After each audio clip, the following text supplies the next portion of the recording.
Hi, thanks for having me. Bryce Dubois. I'm at 157 Cypress Street in Providence, Rhode. So I'm an environmental psychologist at the College of Holy Cross and also at Rhode School of Design. I'm a long-term volunteer for Pawtucket's Youth soccer programs and also a long-term environmental advocate for the Blackstone, Seekonk, and Meshastic rivers. And so as been stated already, this is clearly an issue of environmental justice concern. I don't need to reiterate all of those points that have been made. But I'll say two parts to this. So one, I teach and research about this very topic. And the first part is that if you were to remove Morley Field and develop it, you are going to activate a series of harms on the young people that reside in Woodlawn, as well as the larger community. We know that there are physical, mental, and youth development benefits of nearby green nature, and a 10-minute walk is the key metric.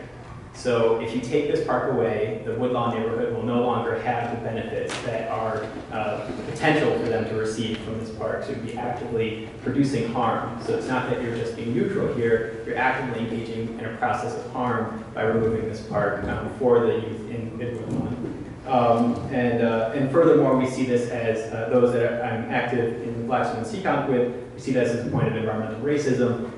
The community that I'm active with is a predominantly white community on the east side of Providence and Pawtucket, and we do not support the development of this property in Riverside, so we will actively oppose that as well.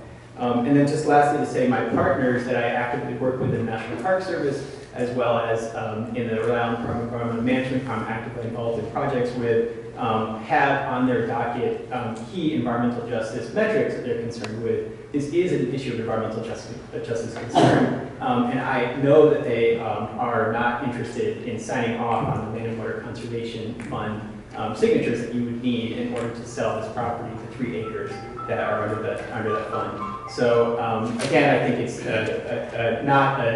it's essentially a non-starter, but what you're attempting to engage in a series of harms that I hope that you're aware of and need you to reflect on. So that's all my point, but just again to sort of recognize that you're actively engaging potentially in individual and community level harm, were you to go ahead and development of this field. Thanks. Thank you, Bryce.